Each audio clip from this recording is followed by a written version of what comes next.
this camera. Have this set up here.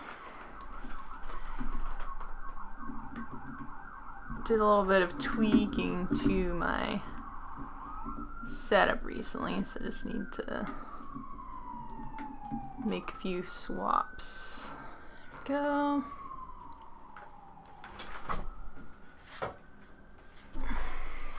Hope y'all are doing well today. Excited for some game design. I feel like a cat was promised. I feel like I have to... I might wait a little bit for the cat. They were slumbering peacefully, so I feel a little bad just going and grabbing them. I don't really feel bad. They come and poke me plenty often enough when I'm doing stuff, but when I go and pick them up and they're napping, they get all upset. Hello, hope y'all are doing great today. Excited for some game design.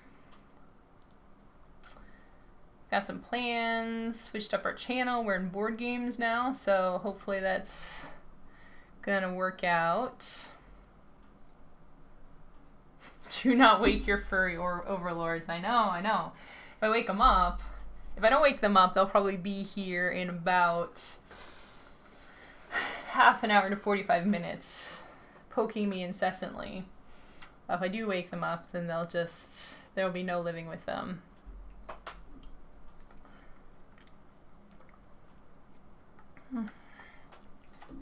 Got my stuff, got my hydration, got my scenes all set up.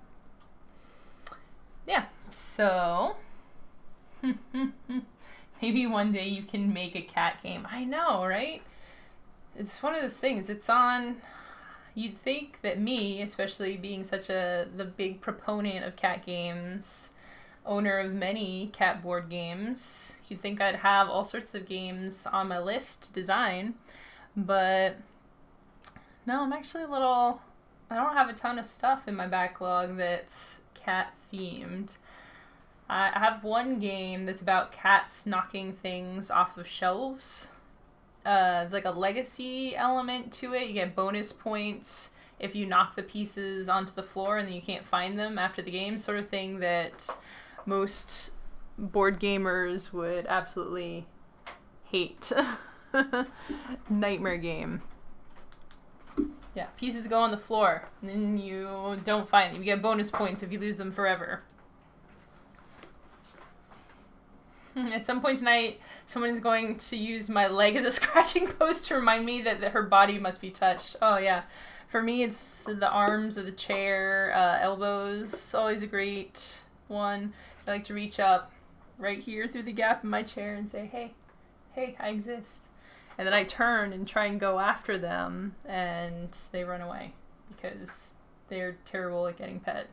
They don't want to be pet here, and they don't want to be in my lap. They want me to come to their favorite spot to pet them, because that's what it means to be a cat.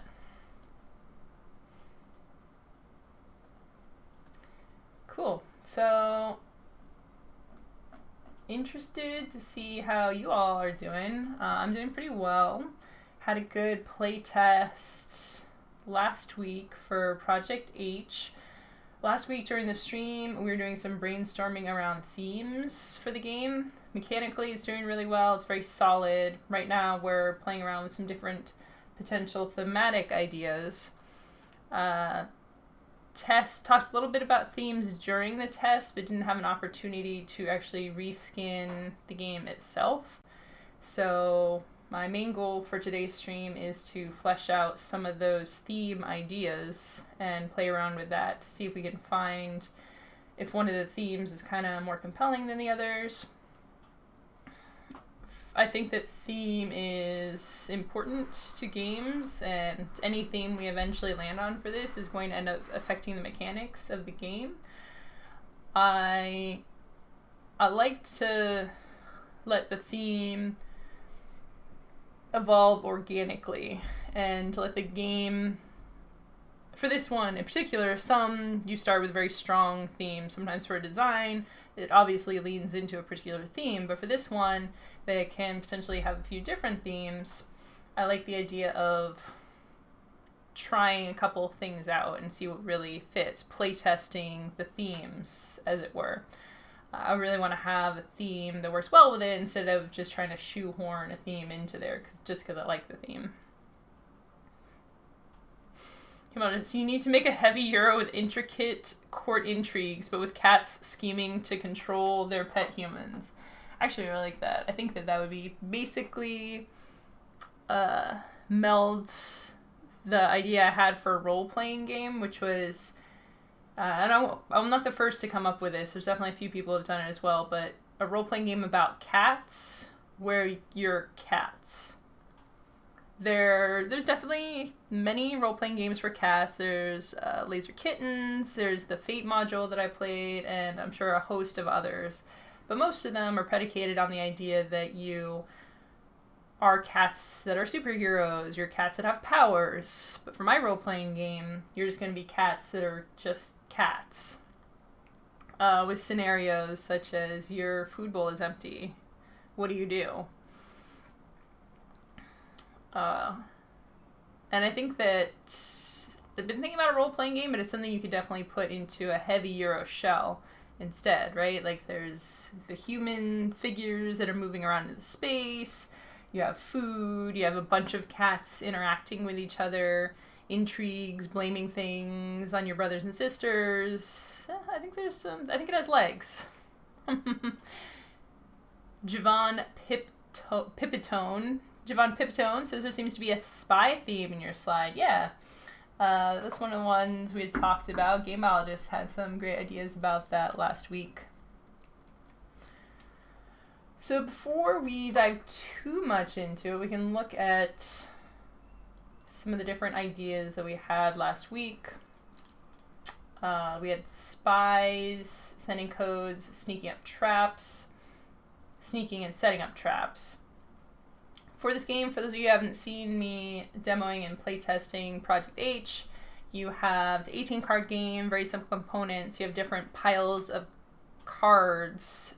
There's always 6 different stacks, and the piles move around and change size over the course of the game.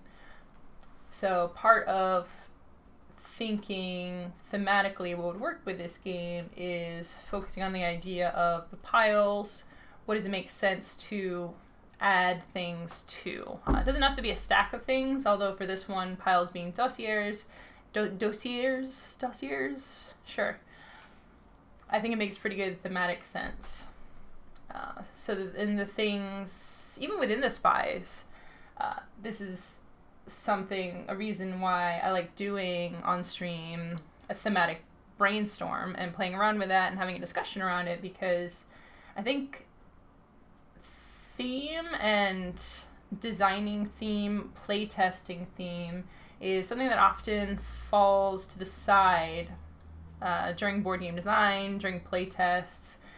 A lot of designers, especially new designers, and especially people coming from a more hobbyist background, will design mechanics first. So you get a lot of games coming to a playtest that don't have any theme or have kind of a generic theme. Not a lot of thought has been put into the theme. So I like taking the time to discuss and work through what I'm thinking when I'm applying the theme to the game, because I think it's a great practice. And I would love to see more interesting, super thematic games. I think importantly, going into this discussion, it's important to emphasize that a theme doesn't have to be perfect, right? No, many board games use themes very lightly. And many board games that even do themes very well make adjustments throughout the course of the design of the game. And you're never going to have everything fit perfectly to it, because we are doing approximations with cards and boards and components. I keep coming back to Wingspan. I think thematically, Wingspan is just an amazing game. Thematically, it does a lot of great stuff with the birds. The art on the cards is great. They actually use things like the wingspan of the birds mechanically within the game, which is really cool. But there's like the approximations for the different diets of the birds. They worked really hard to make everything make sense, but in the end of the day, it is a board game, and you have to do some shortcuts just to make it work.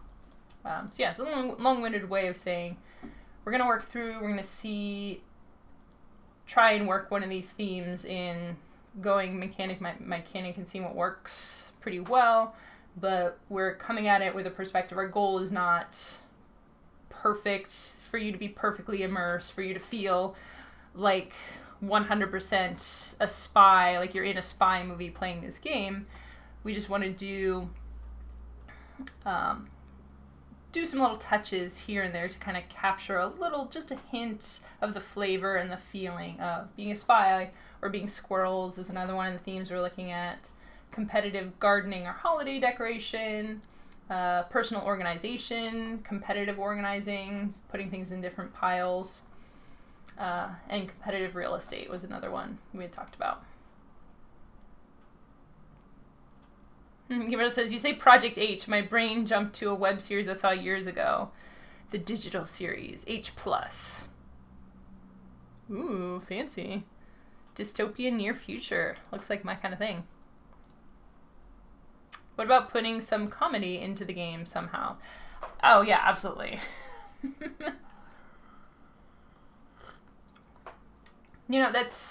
I think a lot about myself as a game designer and the kinds of things that I go for and the themes that continue to appear throughout my games. Humor, comedy, a certain level of irreverence are all very essential to the way that I design games. In the original version, heart catchers, the cute faces on hearts, these like weird alien creatures, and you're stacking them on top of each other, and the deviousness of the hiding the secrets underneath them. All little bits of funny silliness in there. So definitely, like if we're talking about the spy theme, it's not going to be very hardcore spy assassin type of a thing. It's going to be silly spies. Silly spies tricking each other and forgetting where they put the secret key card that they needed to break into the lair. Which makes me think could be spies or supervillains? Question mark. Also, I wanted to show off. I'm gonna turn on my lights in a second. I forgot to do that, but I wanted to show off my arm here. You can't really see it that great, but I'm doing a DNR represent. Is going through my stuff, and I got all of my fancy tattoos for the Department of Natural Resources, courtesy of game biologists. So wanted to show off. Been fun repping the natural resources here.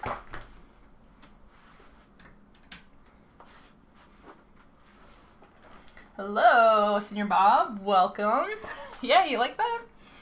I was super excited. I things like this. It's been the tough month plus, very much so, but it has given me some opportunity to go through stuff, clean up stuff, get rid of stuff that I'm not using, and use stuff that I've had that I just never got around to. So yeah, it's been fun. Kimona says, because I don't play with a lot of gamers, the thing my friends always ask is, and why would I do that? When I explain rules. I find it's hard to explain the logic behind gameplay if the theme doesn't tie well into the why. Thank you, game biologist. That is exactly what I'm talking about. Why I really like to emphasize and encourage designers to have themes. Because if nothing else, that's what you get. That's what a theme gives you. If you're talking about, if you have little circle tiles and you're moving little meeples from tile to tile, navigating around and trying to collect cubes, it's like, well, why would I go from here to here? Strategically, why am I making decisions within the game, as well as, say, tactically versus strategically. Like mechanically, you give an explanation for a thing, well, this is the rule of the game, this is why you're doing it. And someone can understand, okay, you can move right, left, you can move orthogonally, right? That's a rule, it's pretty straightforward, easy to understand. But strategically, which of those directions I might choose to move in, A theme can evoke a lot of those things. So if there are circles, you have your meeple, and you're collecting things, you could be a frog moving around on lily pads, right? Oh, you're a frog moving around on lily pads, I want to get the most flies. You know, even just a story, and it comes back to story, right? Even telling a very simple story like that can make it so much easier for people to understand what's fun and interesting about your game. If you have workers and you have to feed them. This rule is so the game doesn't break. I know, right? It's like, but why would I put this cube over here instead of stacking out on this other cube? It's like, just don't worry about it. Anytime you're at to say, like, what's the reason for this? Just do it. Don't worry about it. You're often going to have rules like that in your game. Like you said, Cinder Bob, you do have to have certain rules in place so that your game doesn't break. But anything thematically that you can lean into to help with that explanation helps with learnability, helps with the shareability of your game, helps people telling stories about what they did in your game. You know, what's exciting about the actions people are taking and what makes them want to share with people, because that's how your game spreads, right? Someone says, oh, I had this really dramatic turn where I stacked 5 cubes on top of each other and then got 3 tokens. You know, it's a little harder of a story to share than I built my tower and my Godzilla climbed it and threw rocks at the other monsters.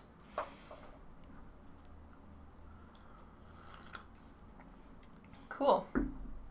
So I think the best way to do this, I have my notebook, we can do a little bit of sketching and ideating over here, but kind of just talking through and going back and forth between my document and my Photoshop file here so that we can talk about how the different cards and powers might interact. Because there's 2 things here. There's 3 things I would say that need to come together in order for a theme to work for this game. First of all, there's the 6 stacks.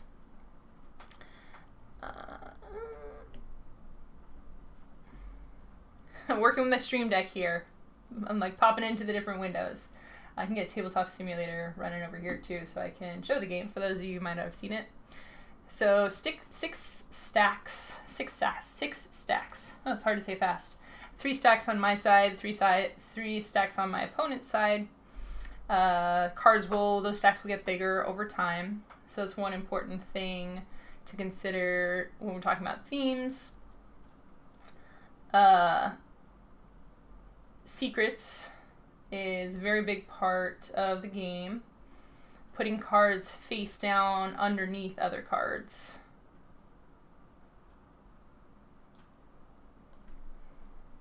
Doop.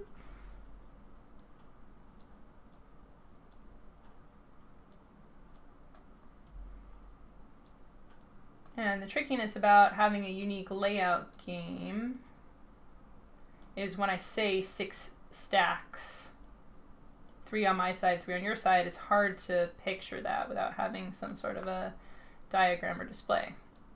So opponent's side, my side, stacks grow over time. Secrets under stacks. Those are the 2 main factors. The third factor that goes into play is when you play cards face down and face up, they have abilities. So making sure whatever theme that we work with takes that into account.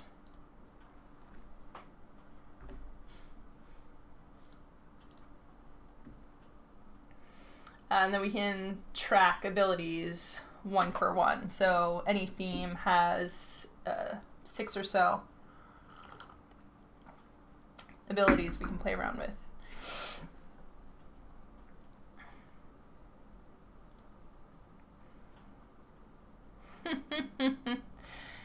Your man purse is only big enough to hold 20 coins. Yeah. I liked Portal. Have you heard of it? The Portal video game? Yeah, I played the first. I think I played Portal 2. Yeah, I'm pretty sure I played Portal 2 all the way through. It was a very fun game. I enjoy looking for the why when I playtest other folks' stuff. There's one prototype. I got the ability to hoard college student interns. Oh, that sounds amazing and hilarious. I love that. But couldn't actually employ them. Or at least that's how I told the designer it felt. Yeah, and I mean, that gives a feeling, right? You're collecting interns and you can't do anything with them. So maybe if the game is supposed to give you a feeling of frustration of all these unemployed interns that you just have sitting around, but that's something that designers need to be aware of, the kinds of stories that their games are telling. Well, those are like free labor. I believe you meant your merce. Yeah, man purse. It's called a merce, yeah. Hip to the lingo. Nice. Cool. So let's just start playing around with these ideas of the themes and just go one by one. I don't want to spend too much time obsessing, which is very easy to do, about fitting all the pieces together. I want to do a rough, quick pass over each one of these and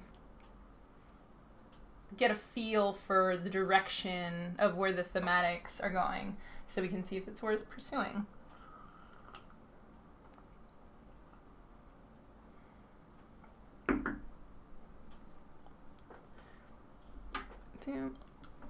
Let me try adjusting my camera over here a little bit more. There we go.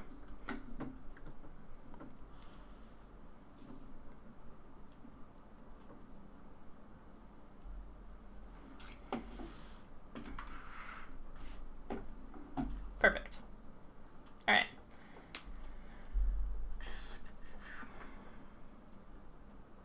So we don't have to do this for everyone, but I think a good place to start is just start mind mapping.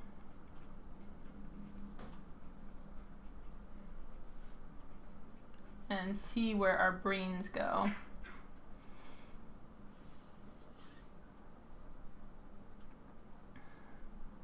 The easier the ideas come and the more interesting and exciting the things are, I think, will dictate the one that we want to lean into.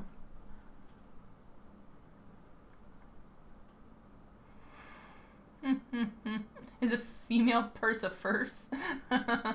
Breaking the illusion, no! Everyone else had managed to shift the meeples they drafted into servitude in their factories. Okay, shifting the college interns into factories, that seems good. Mine were still loitering in the big bees outside the factory gate, hence they had to be feckless college students.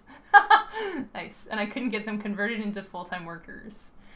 I mean, that sounds super frustrating as gameplay, but from a story perspective, I want to hear more about the story. I want to hear of the narrative arc of all these college students stuck in these big bees, which I assume is a restaurant. I don't recognize the name, but I'm thinking about it like McDonald's or something.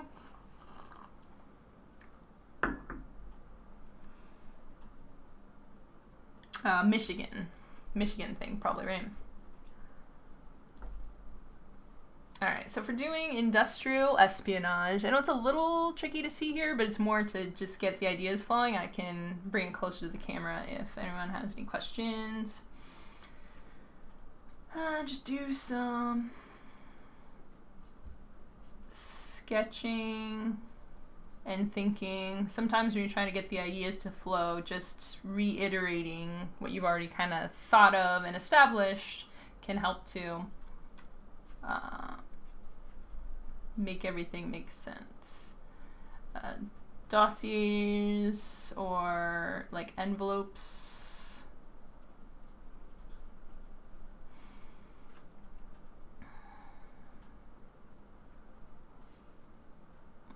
So there's two sides of the table.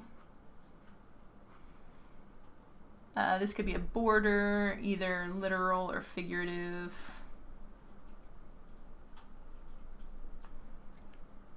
Cool, showing it pretty well. And I'm going to switch over to the Photoshop here and go back and forth between that and the document. So what might some of these powers be? So in this universe, potential universe that we're making and then maybe destroying, are spies and maybe on the same side, question mark? Like you're passing information. One of you is going to win competitive game, but you're passing your information back and forth into different envelopes or different locations. Info drop.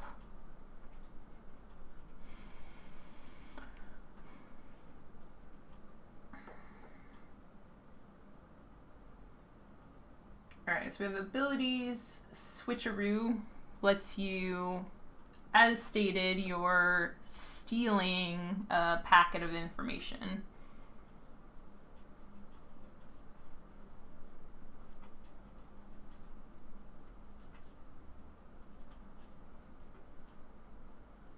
So maybe it's less about that you're on the same side exchanging information and you're actually going into these envelopes or caches unbeknownst to the other person.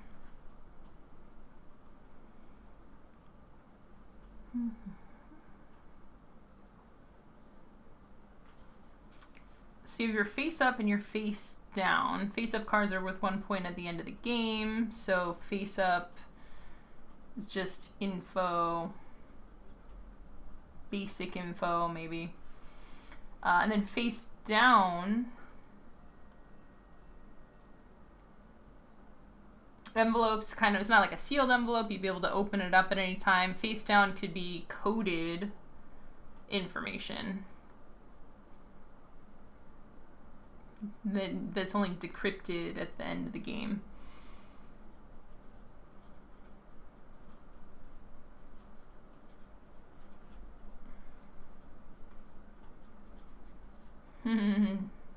Decrypt at game end.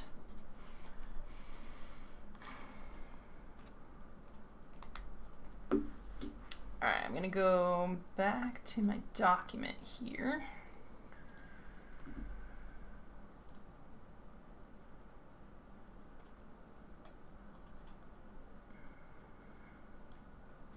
This is our brainstorm from last week. I want to start a new one. Paste.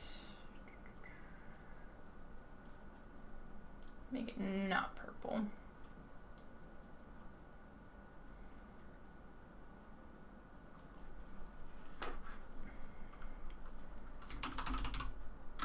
Piles are dossiers. Not gonna be able to pronounce it right. Envelopes, locations, holding information. Face-up cards are basic information.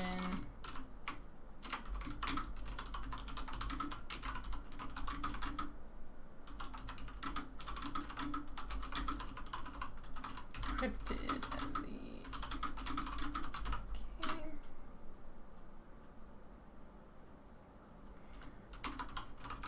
the secrets could be false information or misinformation, right? It'd be a -3. The key, something like vital information, or it said potentially save the day.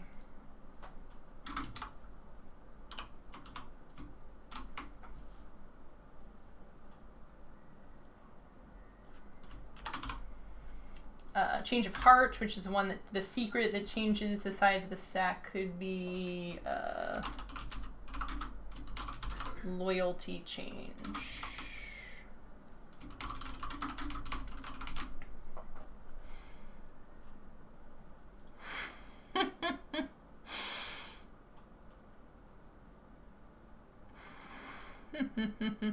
I had piles and piles of them. I was winning the race to fill up coffee shops with hipsters and college kids.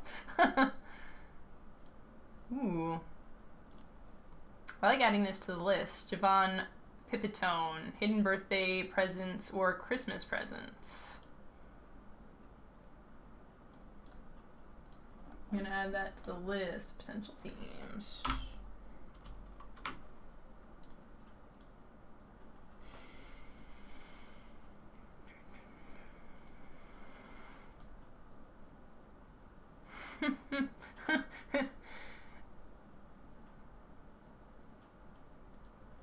Leads. Yeah, going back into the spy thing.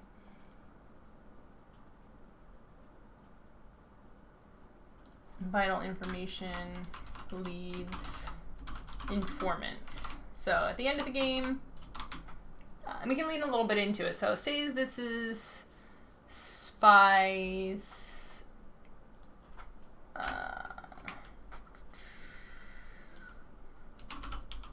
Say sub-themes within the spy theme.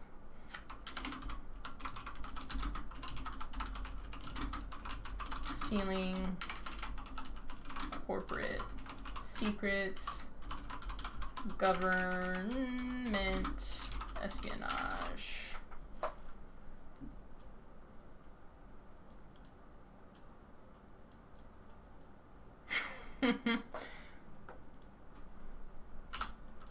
Sub-themes, meta actions. So what within spies is really compelling to us, and what is the story I'm saying when I'm describing the game. So for example, it could be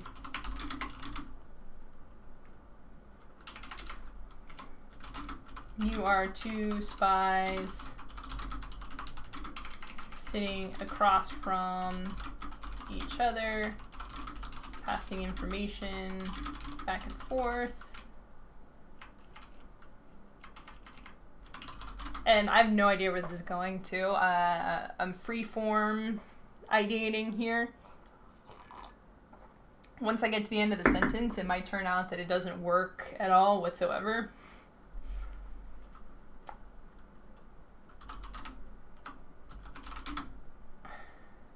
Adding information to envelopes in front of you. Occasionally stealing an opponent's envelope, swapping it with one of your own. At the end of the game, you present this information to X. I'm not going to worry too much about that.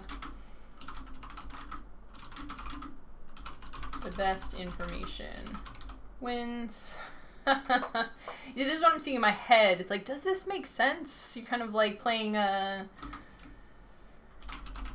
information shell game, which it is. It does really capture this idea of a shell game.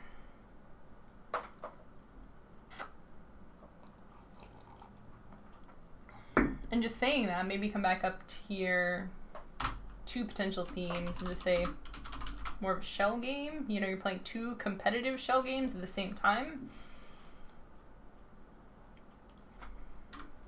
Magicians. Shell game makes me think of magicians. Shell kind of free-form brainstorming here.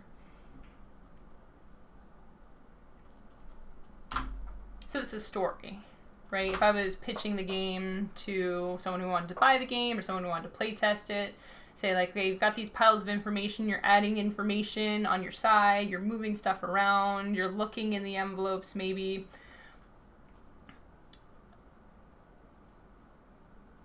It's interesting because you're not really trading as much. You know, if in such a world where you were two spies passing these things back and forth across the table, would it make sense? I guess that's the question. In this world we're talking about right now, another potential story would be something like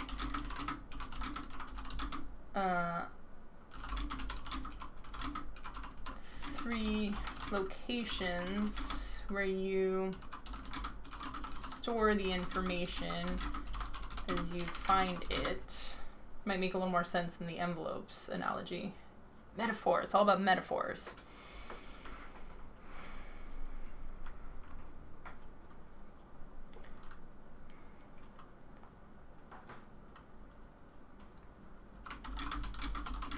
Move information between the locations. Swap with an opponent's location.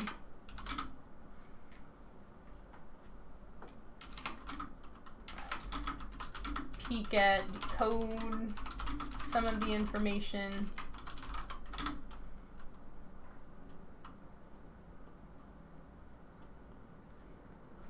So for this one, you're storing caching.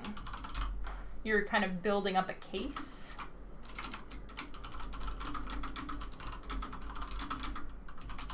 Figure something out.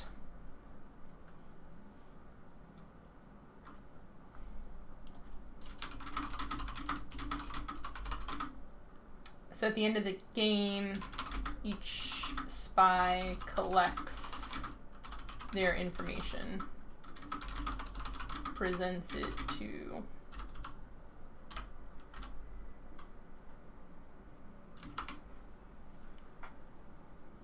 two spies trying to figure out whether the other is a spy.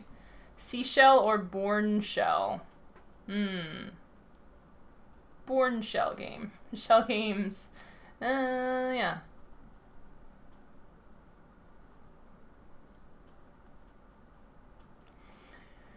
What if you're both spies working on the same side, but you need to pass messages without being seen? So there's restrictions on what can be seen. Too many face-up cards and you're both discovered. I like that.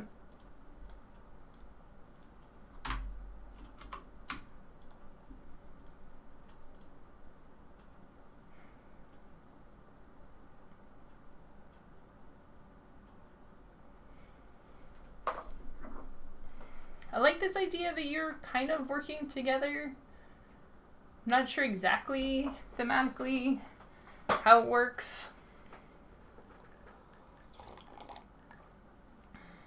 And I think it's definitely okay mechanically for the game to change with some of the themes. I'm sure that it will. But as much as possible, making it work with what we have. Yeah, cram, shape the theme to work around the mechanics. That always works so well.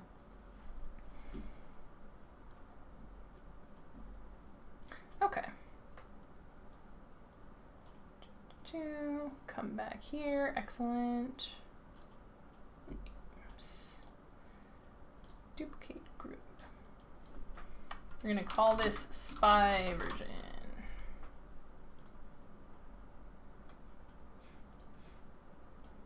Cool. So now that we have this new version, we can just go straight in there and see what some of these things might be.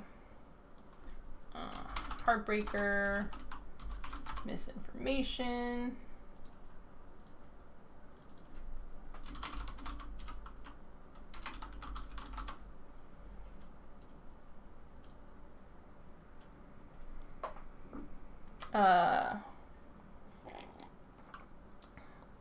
Letdown, peeking at stacks, code break, or decrypt. I think is good for that.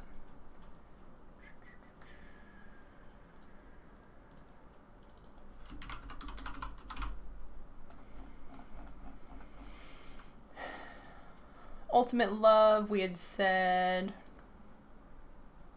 Save the day, vital information, leads, or informants. Informant.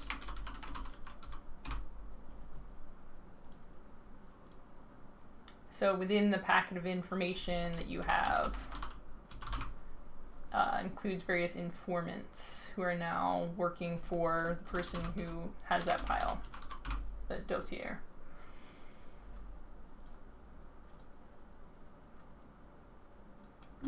Change of heart. Loyalty change. Switch sides.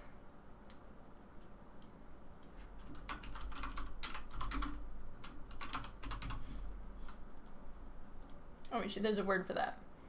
Detract. I think I'm looking for something else. Like detractor.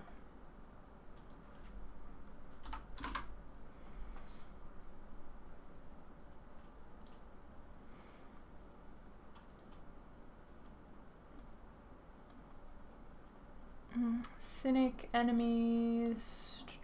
What's the word? Turncoat, I think. Traitor. Defector. That's what I was looking for. Defect. Yeah. Yeah, that's a good word for that.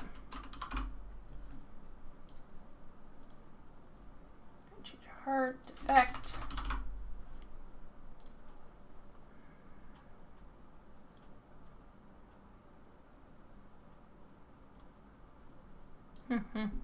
You heard of those caches which backpackers add something to?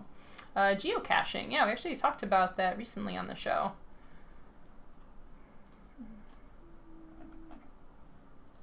I think we were talking about that. I don't know why it didn't end up on our themes list, because I think we were talking about that for a separate thing, but yeah, that's a good one.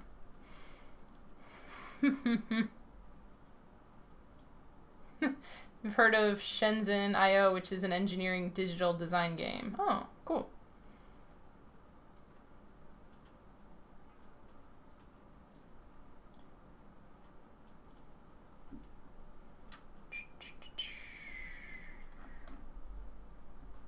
Each player started with their own deck.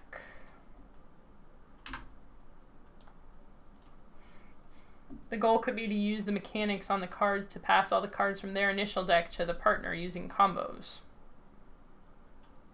Double Agent. Popper Tim, thank you. They win if they can fully swap decks without being discovered. I like that. It's different.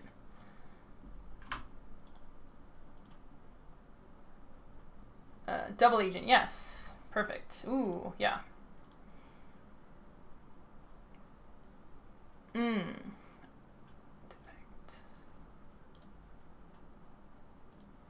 I feel like Double Agent could be another one.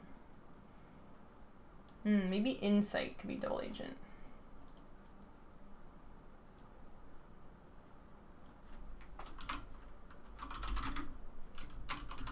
Looking at your opponent's cards. Switcheroo, I think, is just fine.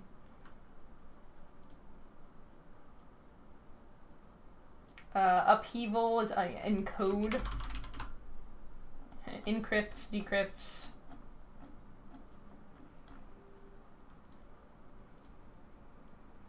I don't know if those are too similar, encrypt and decrypt, but sure.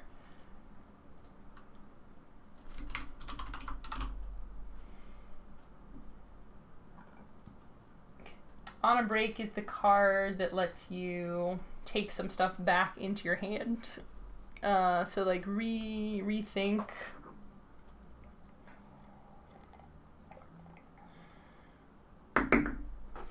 So the idea with this card is play a card and then you're able to buy something back, basically. Maybe lean into that buying things back with like bribe or something like that.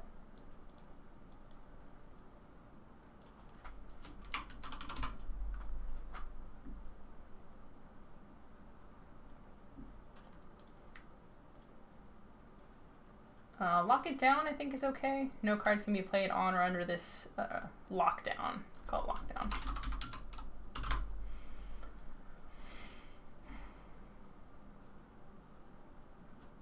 I think Sidestep works pretty well for this version as well.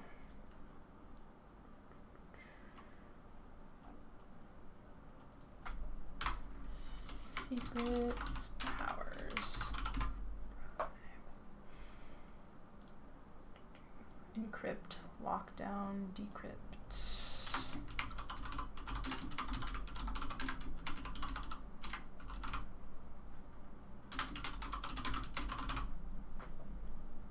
Triple agent? Nice.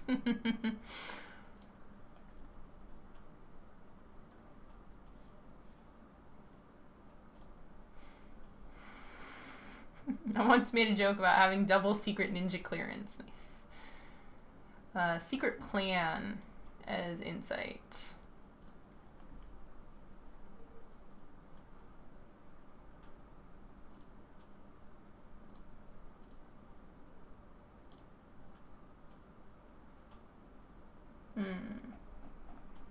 Do like that.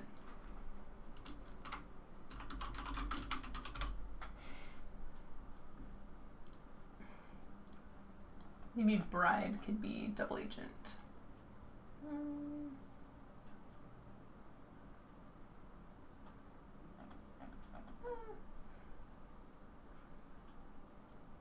Maybe switcheroo is double agent.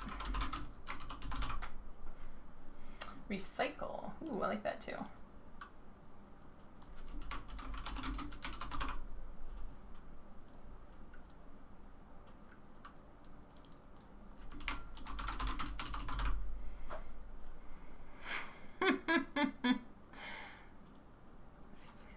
Top secret design for a 6-slot toaster. Evade. Think on your feet. Make it up as you go instead of bribe.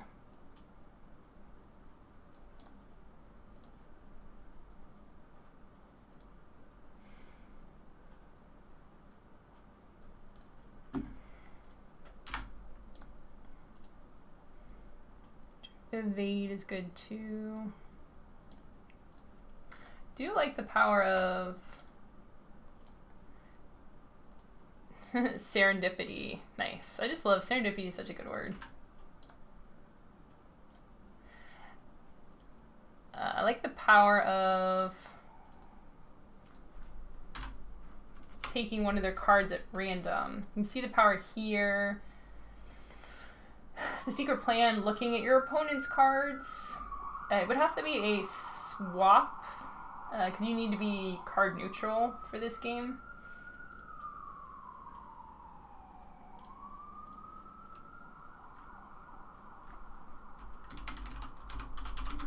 Power change.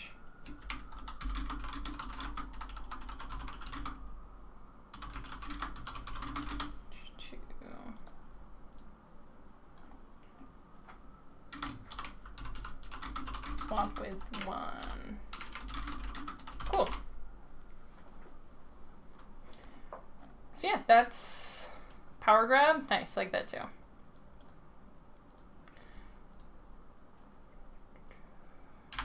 This great brainstorming, folks. Did some good work here.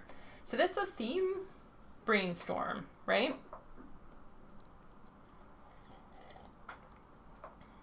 That's pretty solid foundation for this. And we could stop there, you know, just say like, oh, that's a theme, spies, just go with it. What I want to do is put a pin in that, just have this here as one potential theme, and then look at some of our other ideas and build those out as well. And in doing so, kind of get a sense of which one feels more interesting or more solid, which one we want to run with. Above the law, I like that too. Huh. Although above the law, it does make me think a little bit more. We were going to have just these themes, but we keep coming up with the new potential themes as well. Vigilante, Wild West theme.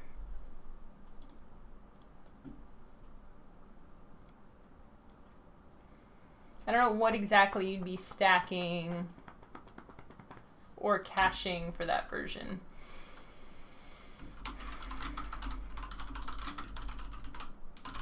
Protecting different banks.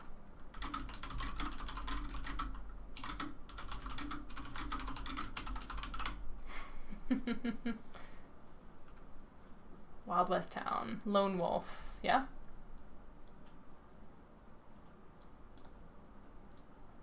Oh, that could work for either of these ones.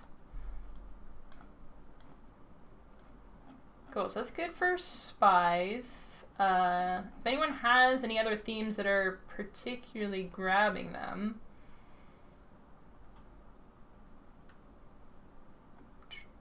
let me know. I'm kind of interested in the competing competitive real estate one. Credit unions, that makes sense. Competing credit unions.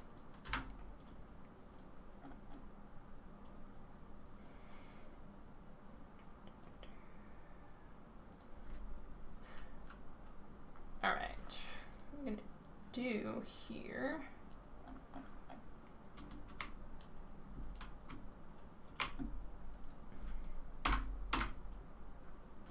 Set these up each separately so we can easily scan through.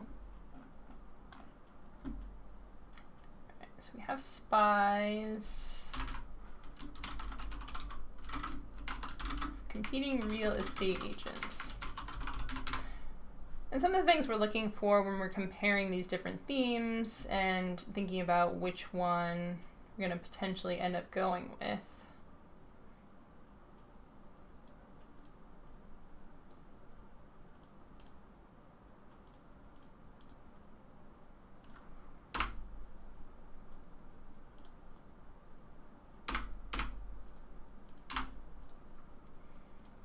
Formatting's being weird.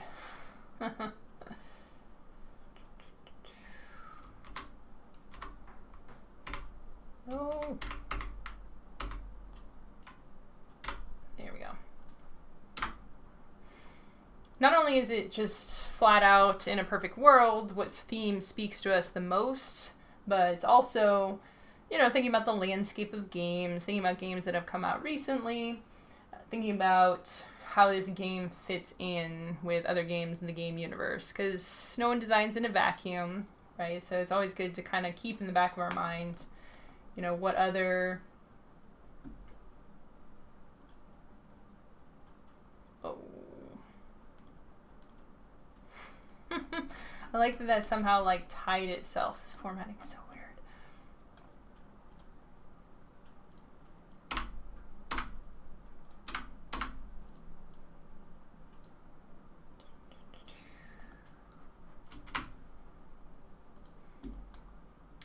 Yeah, whenever I'm designing a game, I always like to have in the back of my head kind of thinking around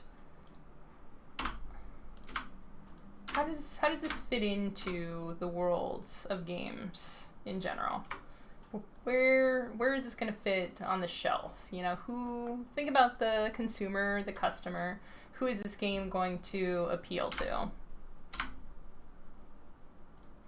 Not something you want to be overly obsessed with, especially right in the beginning of design. It's something that can definitely throw you off track if you get too concerned with that. It's good to have kind of in your back pocket. Competing real estate agents. Lowering your commission. I like it. It's hard to breathe when you design in a vacuum. Yes, love that game biologist. Trying to sell real estate but not mentioning something wrong with the house. Murder, ghost. Yes. That's definitely, Popper Tim, kind of the direction that we're going with this. So, before we go too far, get into what our sub-theme story is for this. 2 real estate agents, each selling 3 houses.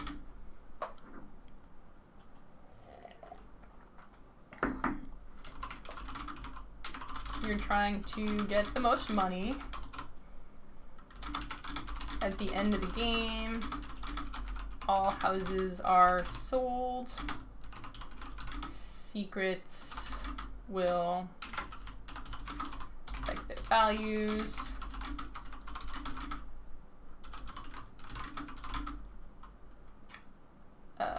Increase the value of your own houses.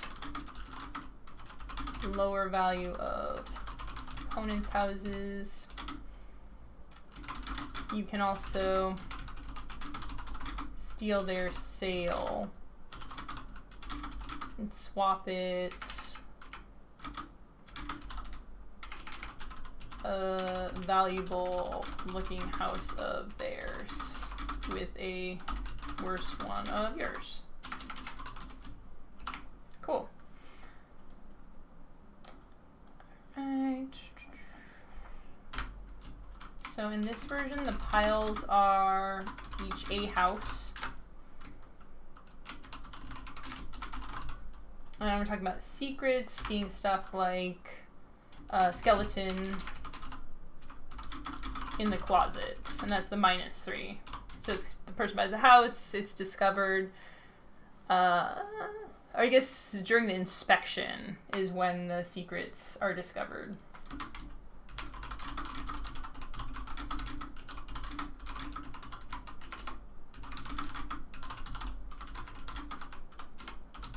Raising or lowering the value of the house.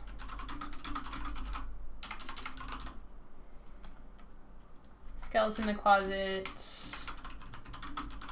Hidden family treasure. I guess it's a little weird because you find the hidden treasure during inspection, but you still get to keep it. Maybe. Change of heart is swap houses, steal the sale, I think I would say.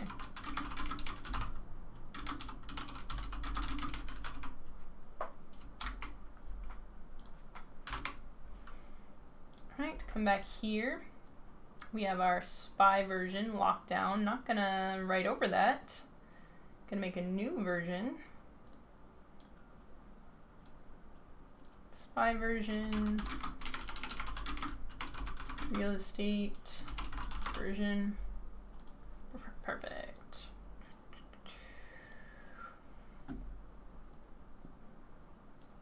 Alright, -3.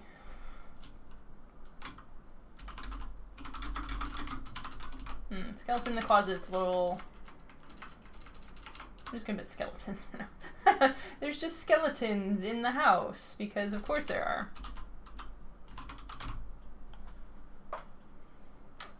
Bad neighbors. Gonna copy over. Got some good notes here. Leaky roof, property taxes. There's gonna be a whole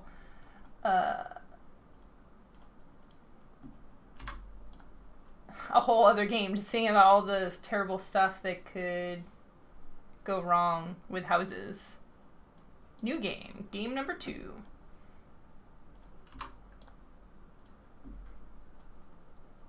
Bad neighbors is a good one.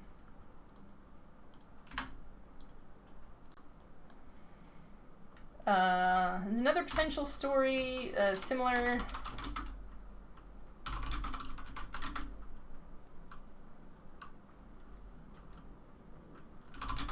The secrets are revealed after the house is sold. Something about ongoing value of the house.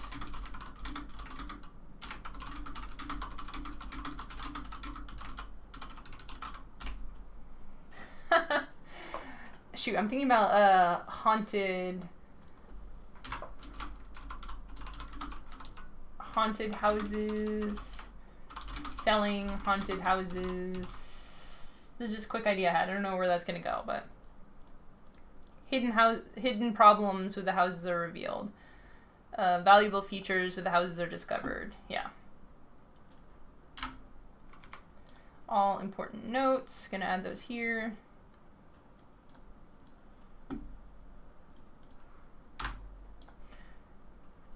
Yeah, I think that kind of fits in here. Maybe instead of real estate agents, your HOAs. Oh my gosh. Making an HOA game. Okay. Can we do that? Wow, okay. Making a game in which you play as the HOA. Each HOA has 3 houses in it you can steal. Another HOA's houses? Maybe? Sure. Like 2 neighboring HOAs? Or just neighborhoods. This is actually a thing. When I lived in New York City, the boundaries of the neighborhoods kept moving, like on 25th Street, and be like, oh, 25th Street is now Chelsea. And be like, really? It's kind of on the border? Wasn't it part of this other neighborhood?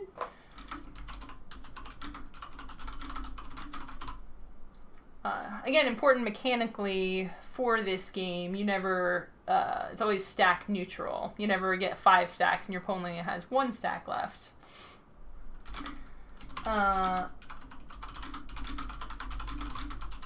Value of the houses in your neighborhood.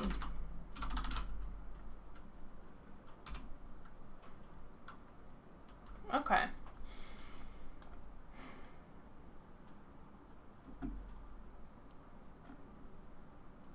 I like the ghost tours and mystery tours. I'm gonna put that up here.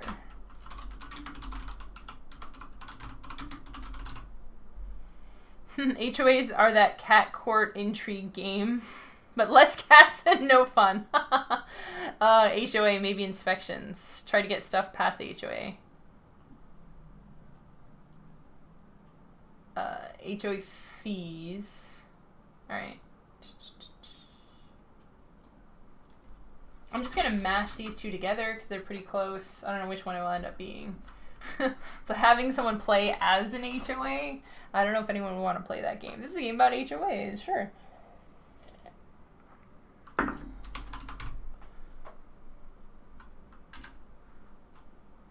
So you're playing, well, you bribes 2 HOA agents, but you are the HOA in this game. Neighbors trying to improve their homes while not getting cited by the HOA. Make your opponent bust so they come down on them instead of you.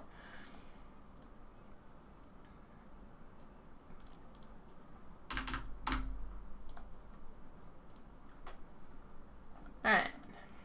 So in this world where you are an HOA, let's just look at this game and do a real estate thing.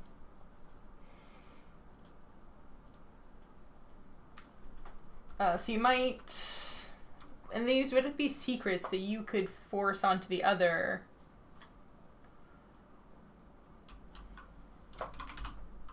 houses, like ugly lawn. Would that really be a secret? This is so bizarre. It's such a weird idea. Like I'm one HOA and I'm like foisting neighbors or tenants, residents onto another one.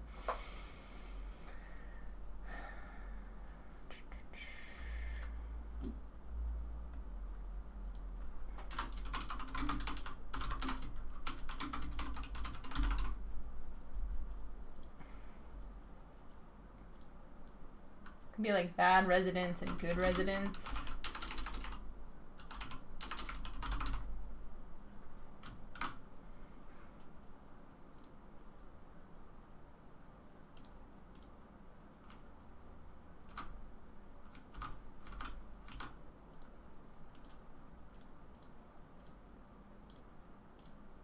Okay. Might actually split up the HOA one because it feels a little bit different.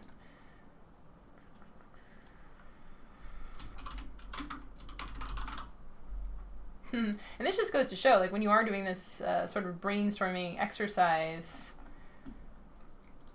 even within such a very small sub-theme, there are sub-themes within sub-themes. This could be bad residents. What just makes the ideas flow the best?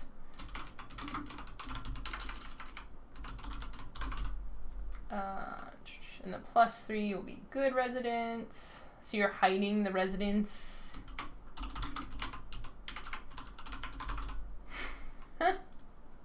In the houses, and the good residents balance out the bad residents. I mean, that's kind of funny.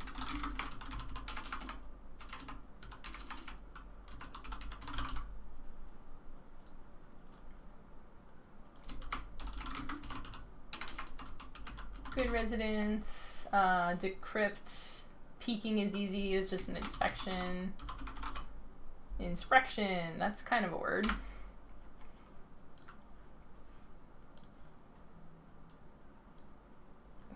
Defect. Swap this stack with an opposite stack. Oh, for the secret. Defect still kind of works.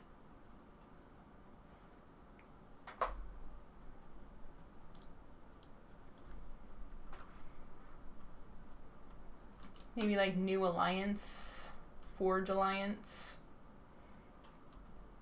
I'll just keep it defect for now. Look at your opponent's cards. Just be espionage. Neighborhood espionage.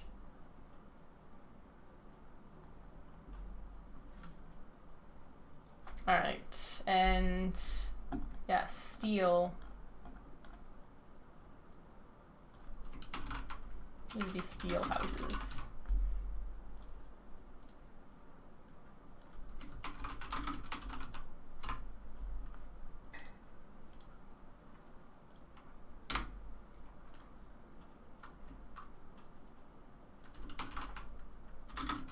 Steal house.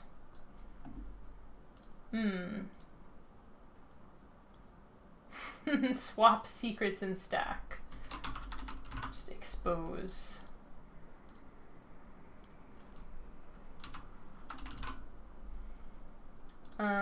This could still be bribe. Alright, peek. This was inspection.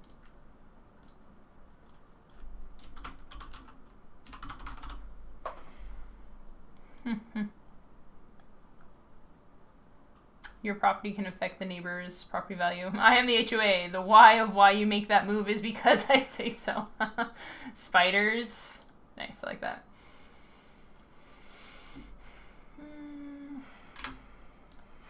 We have enough bad things happening and enough tension around HOAs to make another game. I'm going to save this stuff for future game design brainstorms. I'm not sure if it'll all fit into Project H, but there's a lot of good stuff there. We're drinking from the fire hose now, I know, right? Crocodiles. Crocodiles? Yeah. I love it. What are all the bad things that can happen with houses? I'm going to make a note of this, just so I know. Bad stuff happening with houses.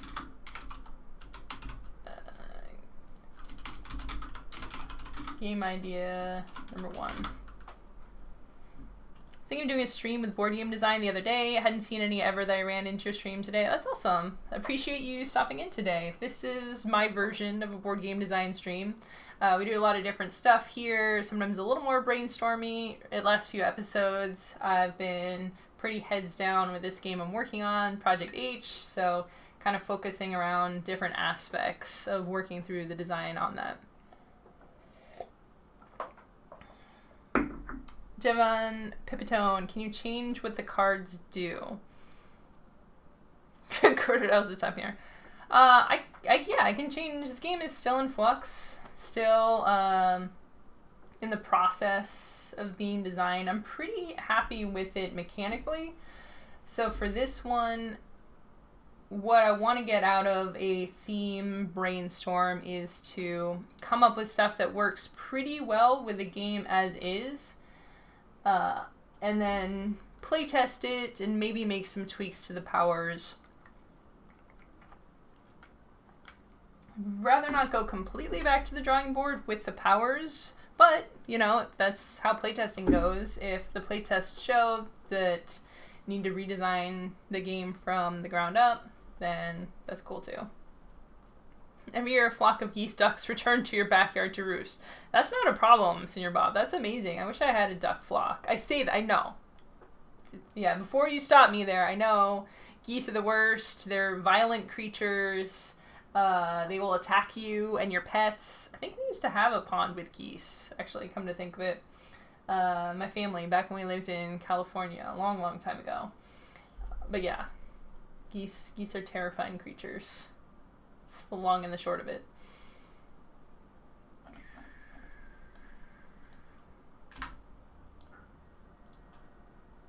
I just like the idea of geese in my head. Pop Tim, hope some of my spy ideas were helpful. Absolutely, I appreciate all of the ideas and feedback here. This is very much just open brainstorming session. We're going to throw a bunch of stuff at the wall, and once all this is in here, I'm going to take some time to think about it and process, see where I want to go.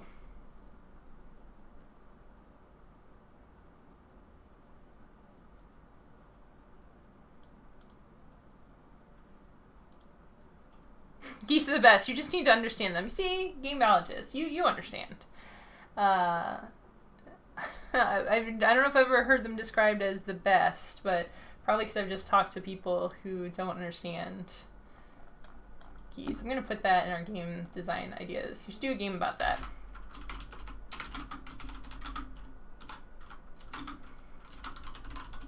Understanding geese. AKA why geese are actually the best.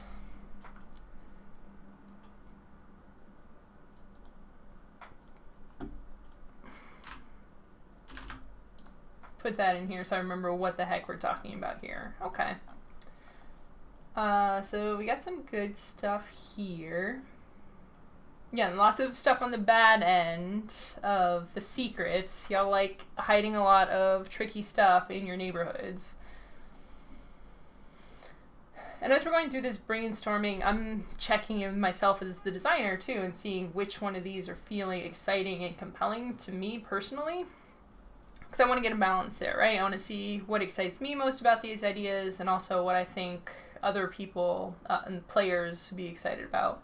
I think there's some fun stuff here. I don't know if I can convince people to play as an HOA. That might be a turnoff for people.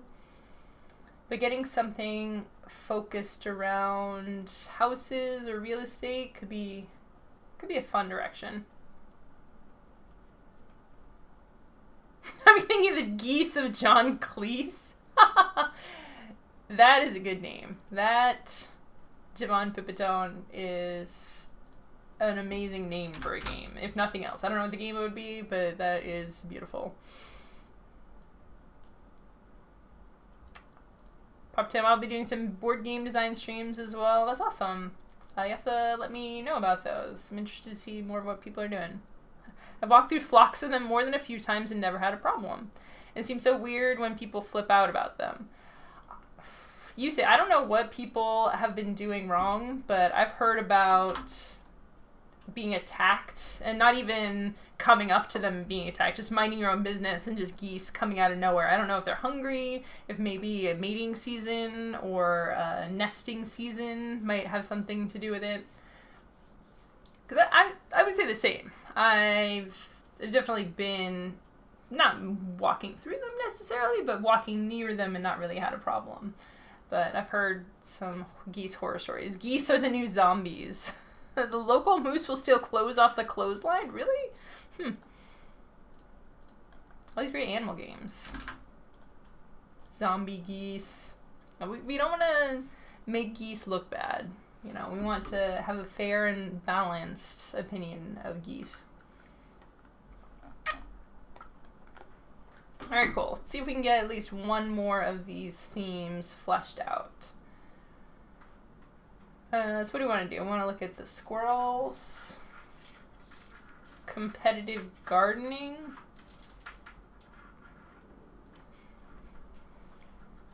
It's a little weird with the 3 piles. Like, I like some of these ideas, but I'm trying to see how they'll fit. With competitive gardening or holiday decoration, like, you could be... It seems like it might be a little easier to think about it. Like, you don't have 3 houses, because most of us don't have 3 houses, but 3 sections. Like, you're decorating 3 areas of your house, or you're outside of your house, or you're gardening in 3 different beds. That could work.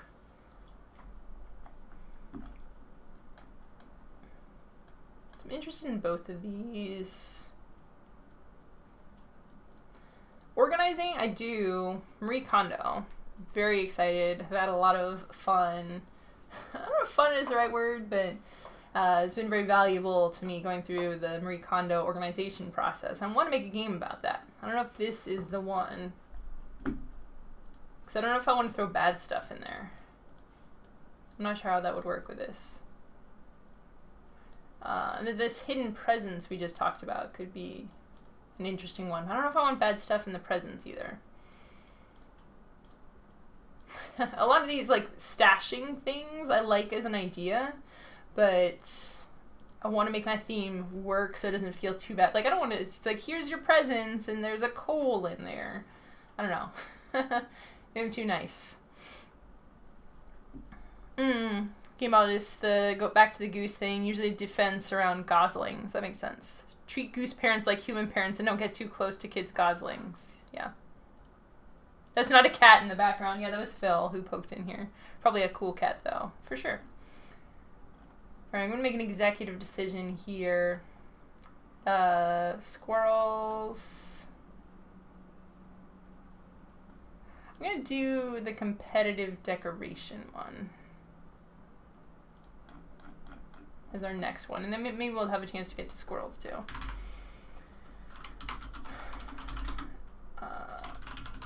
Gardening. Actually, maybe make these two separate ones because I think they could have some different ideas.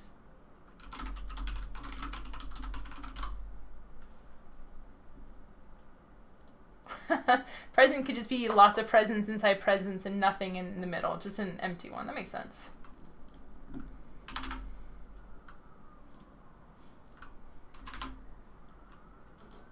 Competitive gardening.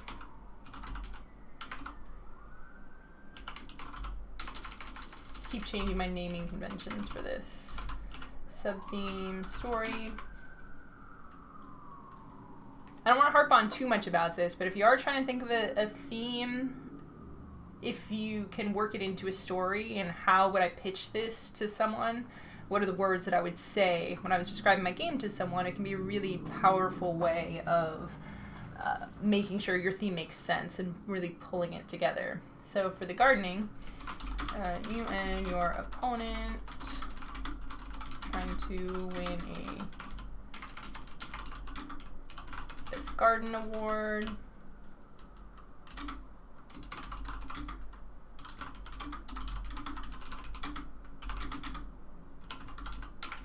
It's a decoration.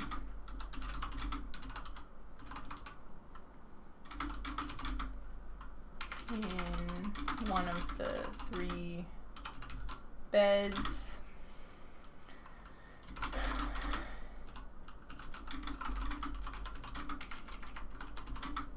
You can swap your garden display with,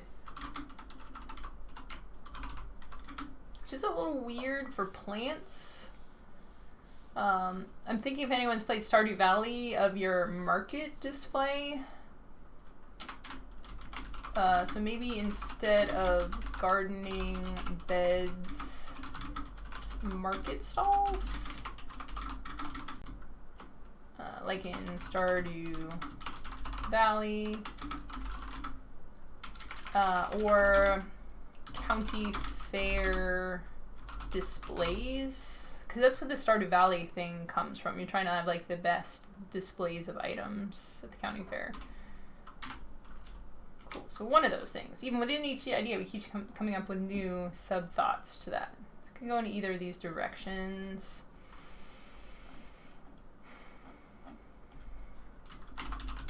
Piles are your beds or gardens, market stalls, secrets, and then powers.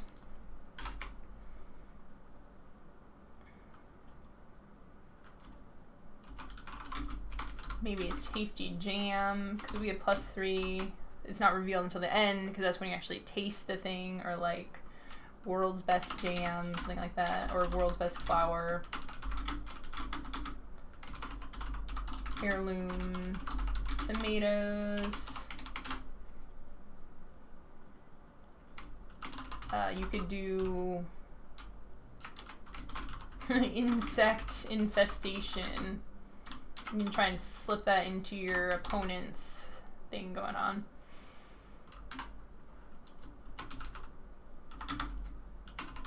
Swak secret recipes. Alright, we got here. Presents all the way down. Schrodinger's present. I like that. Y'all just come up with such fascinating things. I just want to write everything down. It's just such fun, creative stuff. Avoiding environment disasters. Avoiding society potential extinction risks like meteor collision with the earth. Vegetable garden show. Yeah. Yeah, that's why I'm trying to figure out how to make the gardening thing work.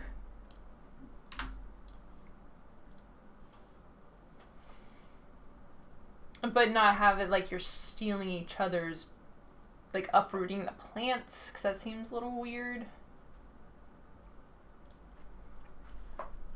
So if you have grown this thing, and you're kind of swapping it back and forth.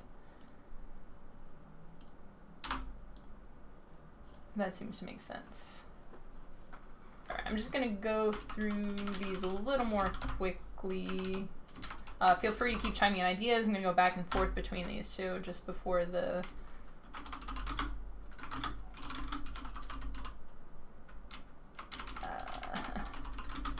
three different areas of your home. Front, left side, right side.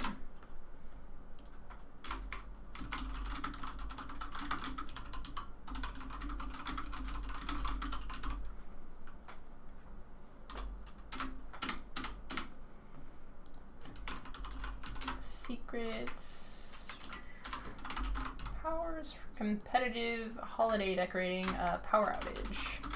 Could be a good negative secret.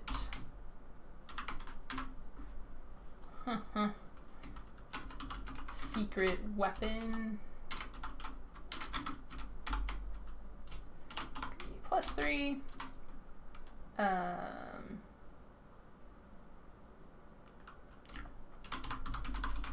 Just decoration swap for change of heart.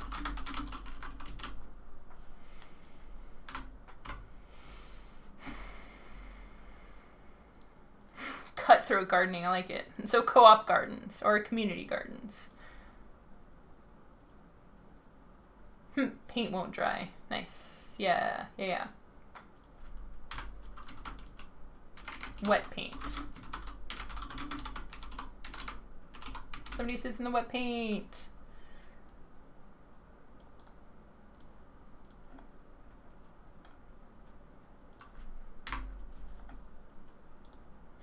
Community gardens could work.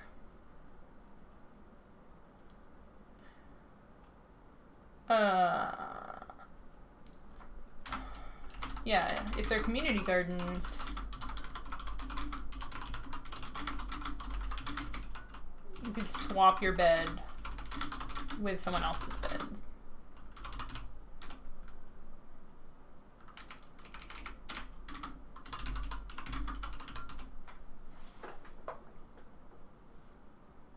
Shoot, this is like, it's gotten gardening. Ugh. It's like each one becomes more ones. It just spawns endless themes. Gotta break this into another one. Paste.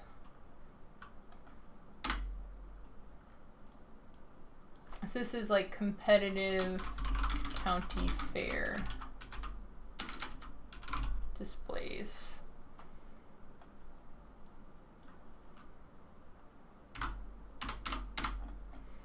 And this one's competitive gardening.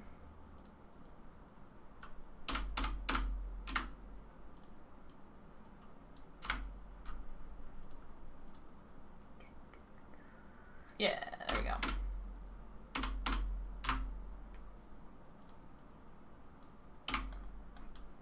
How's your beds?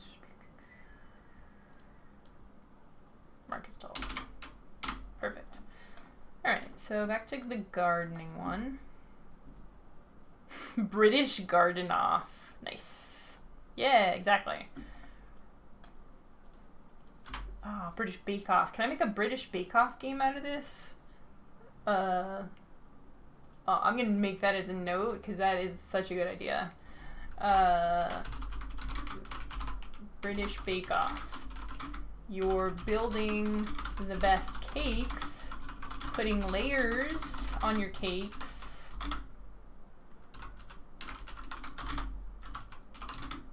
Cakes with your opponent. Actually, I'm just gonna go ahead and put this down here because I like that.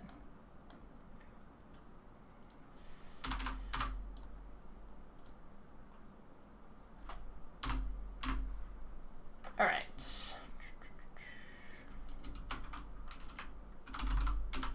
Story tiles, secrets, powers. Piles are your 3 cakes.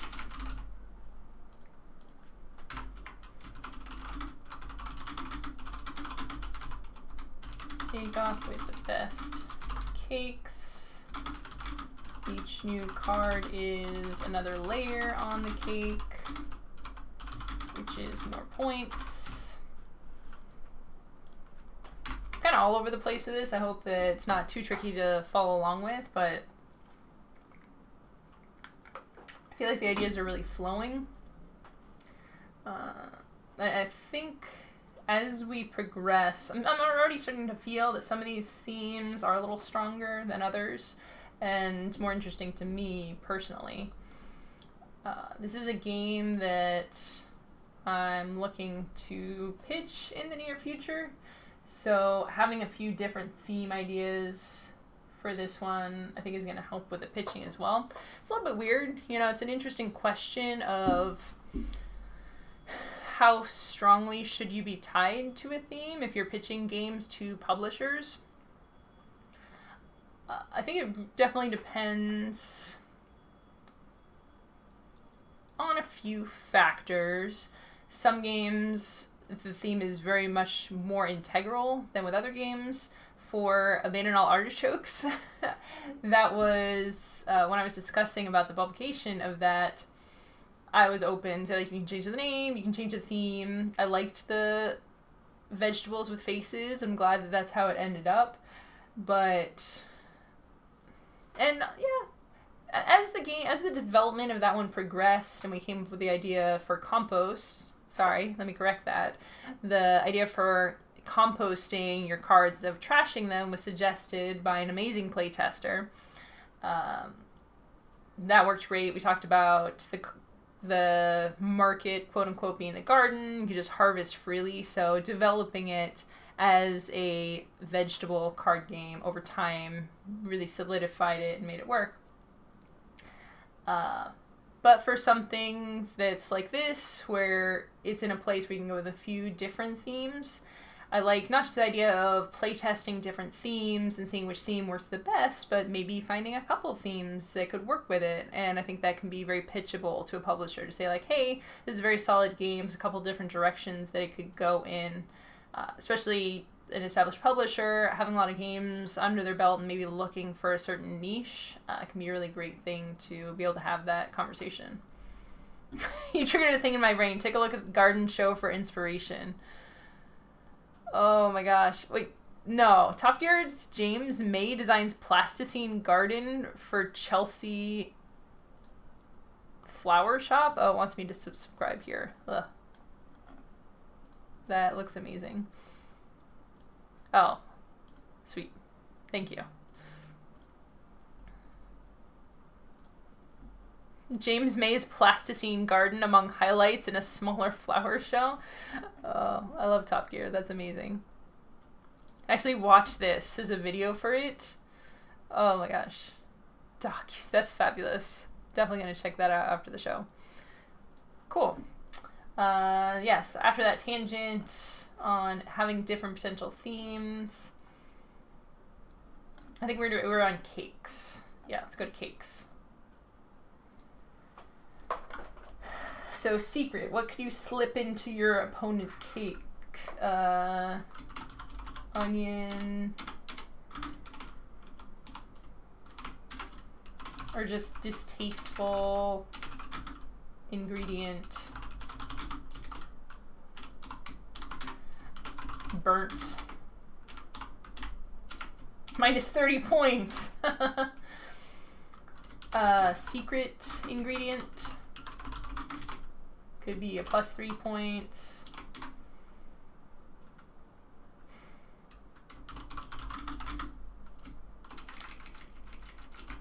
Swap cakes. Could be an easy change of heart. I'm actually going to come over here because I like this. I'm just going to run with it. Names. We didn't quite finish out the HOA version. That's fine. I can come back to this. Cake version.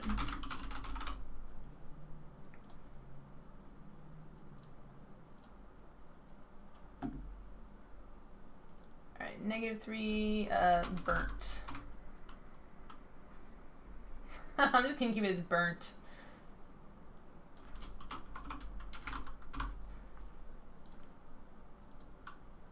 +3 will just say secret ingredient. What's your secret ingredient? Secret ingredient is always a good thing, right?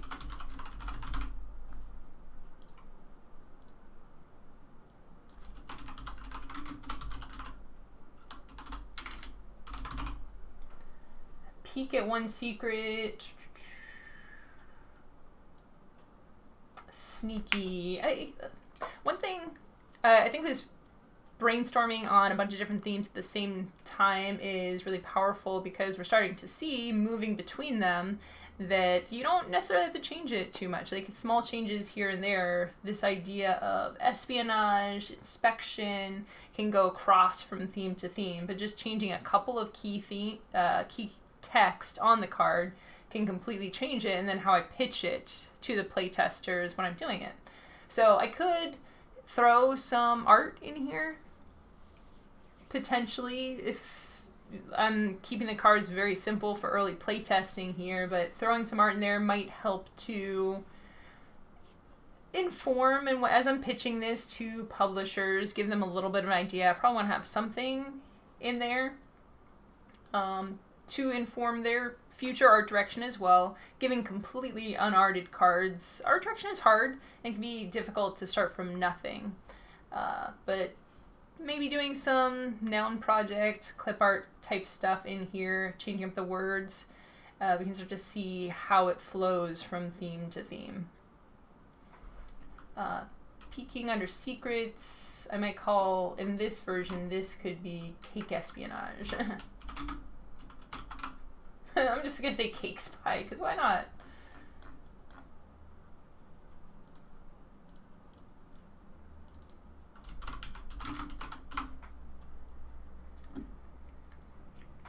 Another reason why I like designing very small, simple games, because it's easy to change things like theme without having to go all the way through it. Or if you're early on in development of a game, the earlier you can do this theme exploration, the better. I think it's a really great exercise for something that's not theme first design.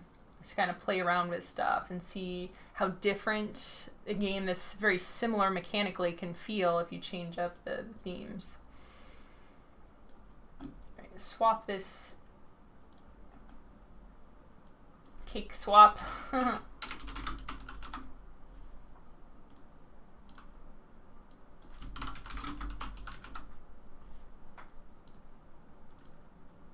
So I might just call this espionage. 2 cards with espionage that do different things. Alert, alert.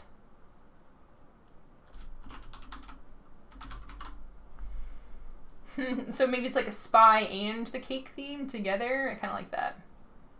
Now I need to change this espionage. Look at your opponent's cards.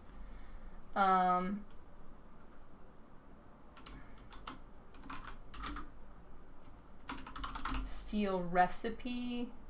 Maybe that does become a steal thing. Change up the power to fit the theme a little bit.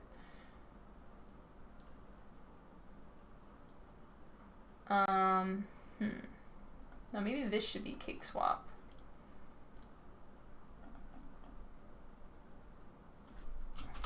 Last minute switch. It's a little long for the card.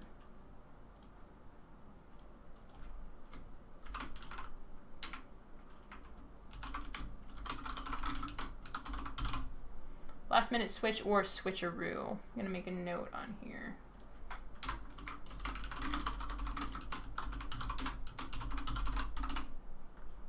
Switcheroo just seems fun. And then over here, this will be cake swap. I just love the idea. It makes no sense, but it's just funny to think about. Is you're like making the layers of the cake and someone comes and takes your cake and puts another cake as you're layering it up. It's like, what are you even doing?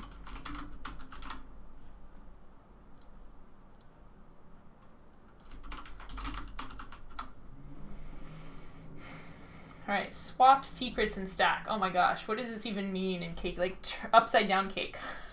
I love it. Upside down cake. I make myself laugh sometimes. It's really great.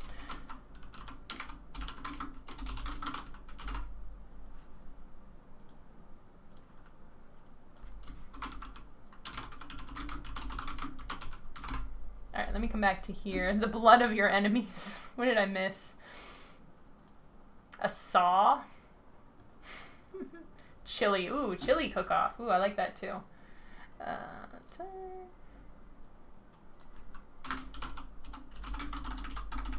Cuckoo. Artichokes. Yeah.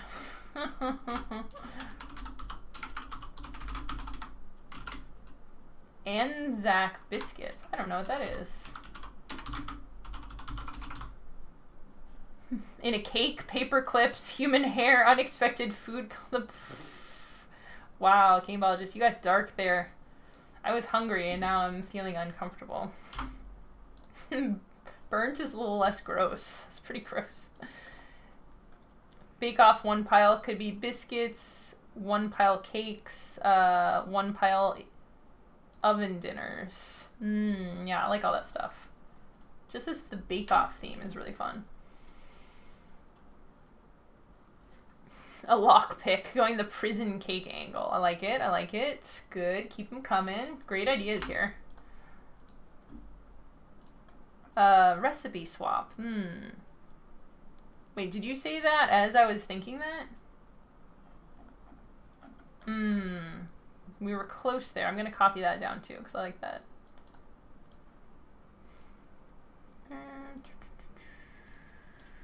I need to set up my scene so I can pop back and forth more easily. Pandemic isolation plus baking competition, sourdough Avengers. Because someone needs to tastefully exploit the pandemic for tabletop profit. Oh gosh. Oh gosh. Too soon? Sponge cake of multiple layers and someone swaps one of the layers with theirs. Huh.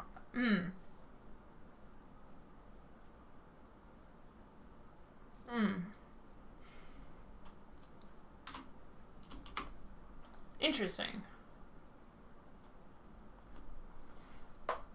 Mechanically, you don't really swap layers right now. That could be something interesting to play around with.